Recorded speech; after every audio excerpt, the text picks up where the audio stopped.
Welcome to Nodevember Day 8, where the magic word for today is Bejeweled.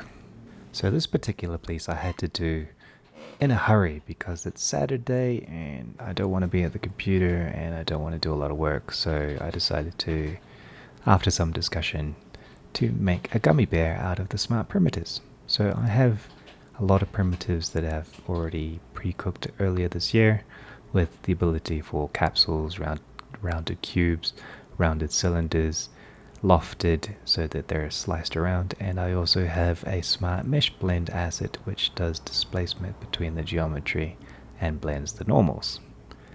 So it kind of worked to some degree, but since the topology is very low density, I decided to also add in, well, the jewel and instance that on top of the merged meshes. So after much fumbling about, I speed this up because I thought scattering and orientating to the normals would be easy.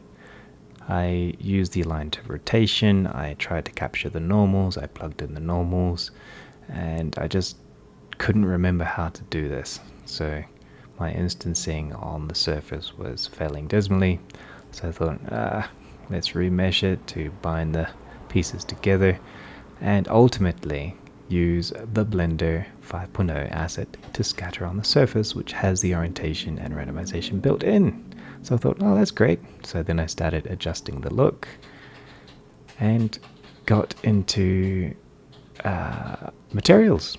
So I have to use two materials, one for the instances, one for the gummy bear, and I thought, okay, so let's use the mesh inheritance and bring in like a basic diamond shader, I suppose, with some thickness and kind of make it look metallic and shiny and go into the gummy bear and make it nice and specular and make it really interesting with a little bit of a fresnel shape. So I parent everything together to a null so I can animate it.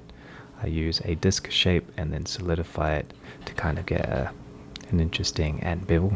I could have just used a rounded sphere here, but I didn't. I was getting tired and rushed. And then I tried to figure out the animation and the scale of everything, and everything was all off. So I thought, I gotta scale it down to the shape that I want and figure out how to parent the points to the surface.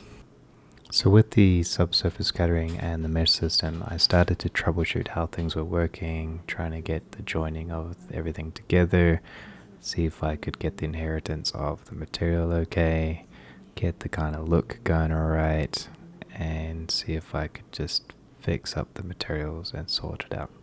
So I had to bypass some things, join them back together, reinsert my inherit materials, but then I realized things were kind of glitching still, so I decided to see if I could find that and remove that, which I did. And then I got into the subsurface scattering colors with some fresnel to kind of bring out the look of some more fake subsurface scattering, and then I think about the lights and the colors. After that, I used a simple green light and a very strong bokeh.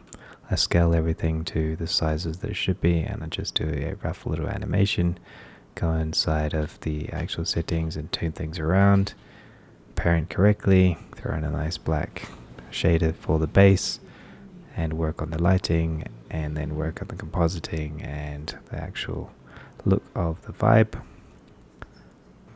I also use a random color Voronoi from the world settings to set up the actual look of the reflections so that they're a bit more colorful. And then I think about the animation and the render. It's kind of looking pretty crazy, that kind of subsurface scattering, so I'd add in some ambient occlusion to add in some false thickness into the actual jello. And then I go into the glare node and some streaks and have some fun there and just kind of make it look super sparkly.